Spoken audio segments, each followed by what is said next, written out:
Hello, it's Mike from Dimensional Walking. Today, the title of my episode is going to be Will We Ever Decode the Legend of the Montauk Project? Okay, so what began as whispers of a Cold War experiment has evolved into one of the most enduring and bizarre conspiracy legends in American folklore.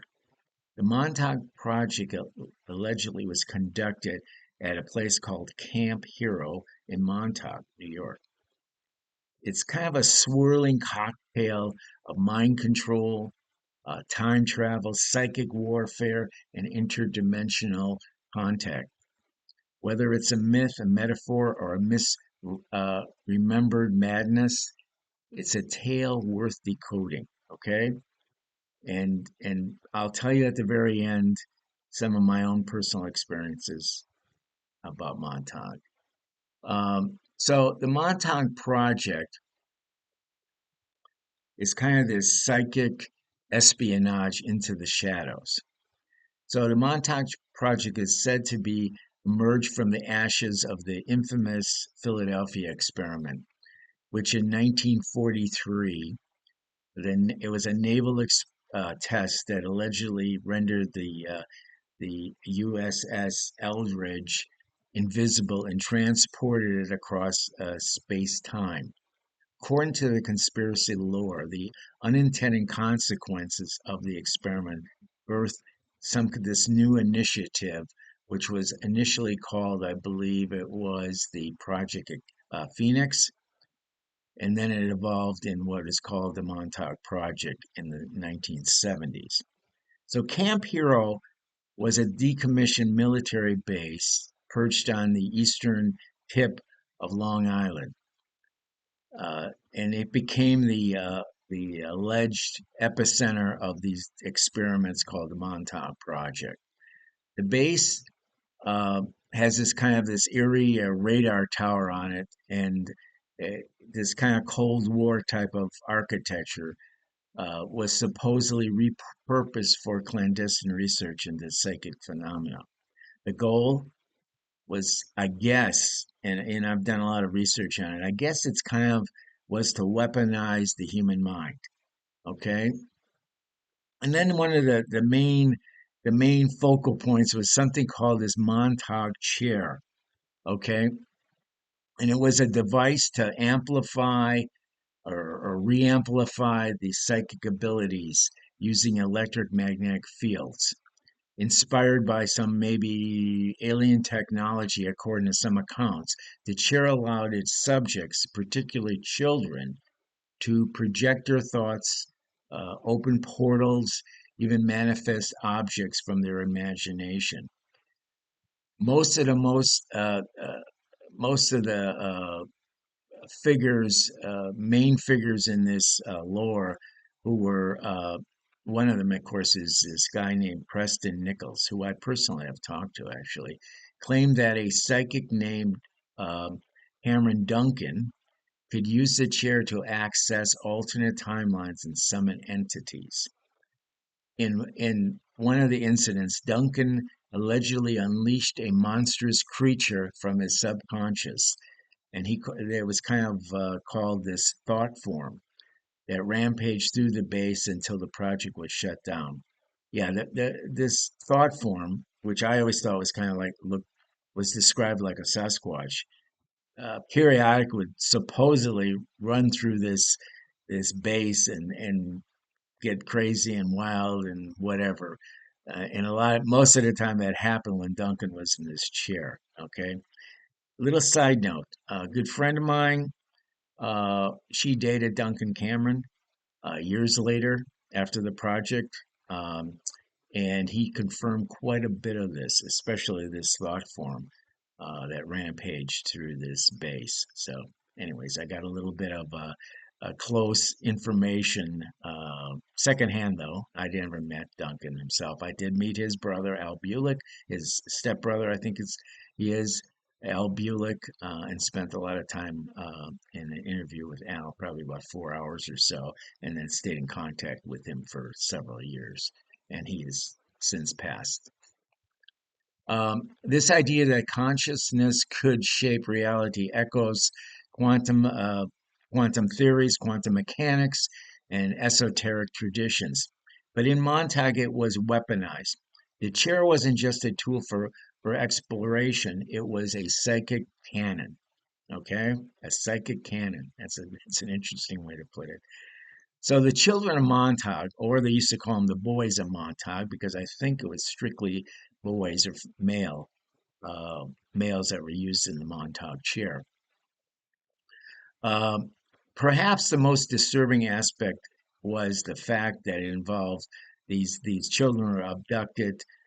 They typically were, like I said, they're males. They were between 10 and 16 years old and were taken from foster homes, orphanages, and used in these experiments. Now, I was also told by one of the primary people that they also took homeless people from the New York area, New York City area, and also used them in this Montauk chair thing. So, anyways, that was just a little extra information. So these children were subjects to the psychologically conditioning, training, and telepathic training, and extreme mind control techniques. The goal was to make them super psychics, individuals who could spy remotely, influence minds, and manipulate time. Some of the accounts even suggest that these children were sent through portals to other dimensions and even to different planets, including Mars. Um,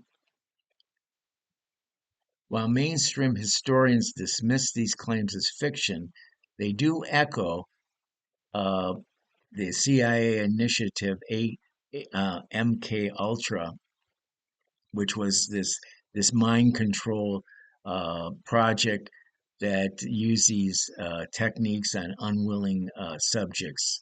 Uh, this chilling kind of plausibility that MK Ultra basically has kind of hit the mainstream years ago is a real thing. So it really makes the Montauk narrative plausible for the most part. Um, so the Montauk Project just wasn't just about the psychic enhancement. It was breaking through the borders of space and time. Using the Montauk chair and other exotic technologies, researchers allegedly opened up portals to other eras and dimensions. Some claim they had traveled to ancient Egypt, others to the year 6037. One of the things they would do is they put you in the chair and they send you to a location. And to make sure that you got to that location, they had a statue there. Sort of looked like a horse or it looked like a phoenix. I think that's why they had that name, Phoenix Project. And if you saw that and you got back, not everybody got back. If you got back, you tell them what you saw, and that proved that you got there. So, anyways, the experiments were said to be a continuation of the famous Philadelphia experiment. Um, and supposedly, Duncan got involved with this. He allegedly served in the USS Eldridge uh, before being pulled into this Montauk timeline. He supposedly was on the ship, and him and his brother Al Bulick realized that the experiment, and this came from Al himself, the experiment was going awry, and he and Duncan jumped overboard, and then they got actually pulled to uh, Montauk into the Montauk Project timeline, and ended up in Camp Hero. That's what he said directly. Now, unfortunately, I wasn't able to ask Duncan that, the brother, um, but anyways, it was an interesting story. It may just be that a story. Um, so the idea of time loops, memory suppression, and alternate realities runs deep in this Montauk project.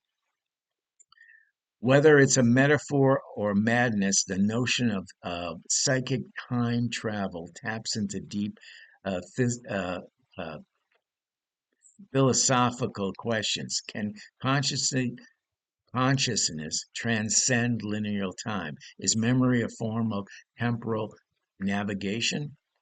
So, decoding the myth. We'll call this section fact, fiction, or psyops.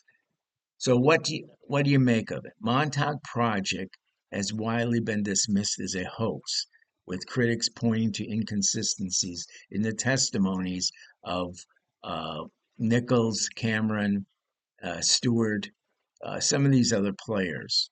And like I said, I talked to Nichols and Cameron, my friend talked to. I talked to Al Bulick, uh, and probably three or four other people that were in this in my synchronicities with Montauk, which I'll talk about briefly at the very end.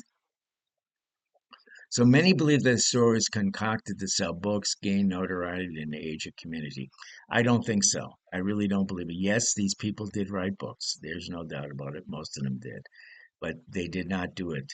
Some of them did it just release their energy, their anxiety, just doing things because it was a very, very stressful and anxious project.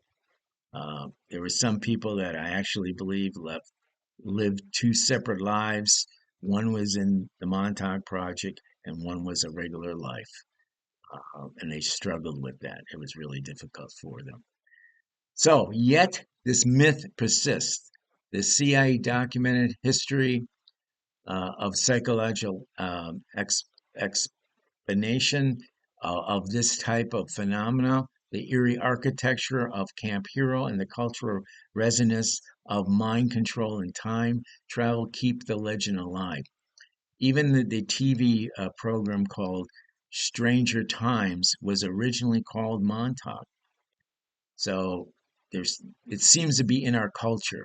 I think it's in the culture. Most people don't know what Montauk Project was, but it's pretty interesting. It would have been cool if they would have. Well, Stranger Times is a pretty cool uh, television program, or was. I think it's still going. I think it's the last season this year. Anyways, it would have been interesting from my standpoint if it would have been called Montauk. Perhaps Montauk is less a literal history, more of a symbolic one, a cautionary note about the the repetization of of reality, okay, of consciousness, um, the the the ethics of this experimentation and the blurry line between science and sorcery. So, a couple final notes. Montauk is a mirror. It reflects our fears about government overreach, our fascination with mind's untapped potential, and our yearning to pierce the veil of reality. Whether it's real or imagined, the psychic experiments at Montauk invite us to ask, what is the mind capable of? And who gets to decide how far we go? A final note I just want to talk about briefly. If you're interested and you want to kind of know my own uh, synchronicities and the Montauk thing and the people I talked to over the years, you can go ahead and just go on to the my channel here, Dimensional Walking. Um, and if you go and put in Montauk, do a search on Montauk, you should get several videos. Um, and anyways, uh, it involves a lot of the main players that I had direct contact with or indirect contact with over my many years of doing this.